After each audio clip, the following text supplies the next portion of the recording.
Hello and welcome to my video all about how to emboss velvet. I personally really like velvet, and this is one of my favourite techniques because it's straightforward, it only needs basic supplies, and it creates really pretty results. In order to follow along, you're going to need an iron, an ironing board, some velvet, a spray bottle of water and a rubber stamp. If your iron has steam holes, you might also want to use a Teflon shoe or cover. And this is simply because a smoother surface on the iron will make a smoother surface on the velvet. I personally didn't use one though, so it is optional. In terms of the type of velvet you should use, a rayon and acetate blend would be the best choice. I'm personally going to use a rayon and silk blend, but really anything with rayon, acetate or viscose in it should work well. Generally, you want to avoid polyester or nylon velvet. One last note before we begin is that you should practice this on a scrap piece of your fabric first, as this will show you how your fabric will react and will give you some practice. Okay, so here you can see I have my piece of velvet on the ironing board, and I have a rubber stamp that's just a droplet shape and a spray bottle of water. The rubber stamp can be mounted or unmounted, and I recommend that you use a large bold shape and try and avoid small or intricate details. It's also best to use a new stamp, but if you want to use a stamp you've already used, then just make sure you clean it well.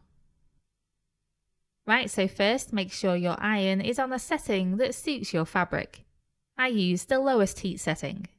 You also want to make sure that you don't use a steam setting. Then spray the rubber stamp once with the water spray.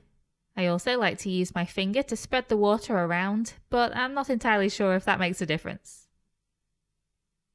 Next, place the velvet right side down over the top of this rubber stamp. Position the rubber stamp how you want it against the fabric, and then spray the back of the fabric above the stamp.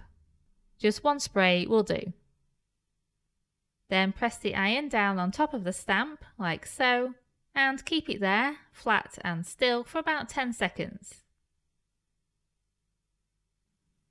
If you're using an iron with steam holes, you might get a bit of roughness on the velvet, and in that case, all you need to do is use the end of your iron to just glide over the velvet and smooth it out again.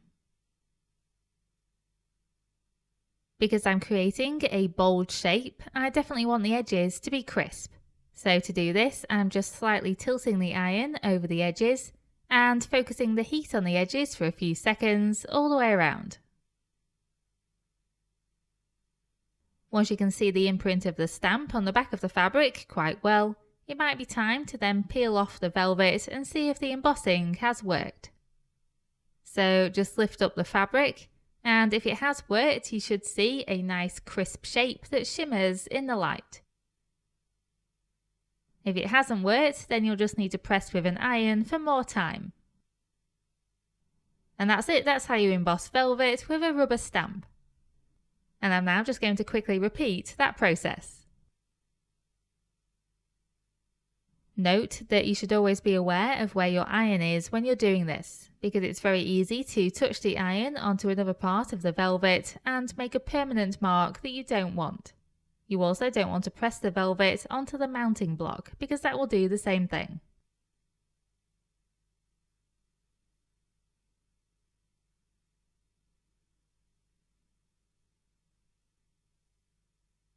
And as you can see, I have a nice embossed shape on my velvet.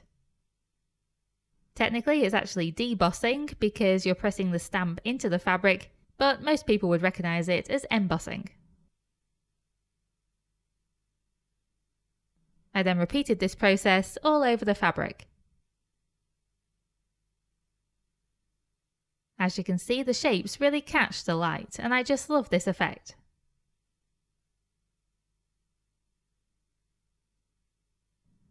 If you need to clean the velvet after you've embossed it, it is recommended that you dry clean it.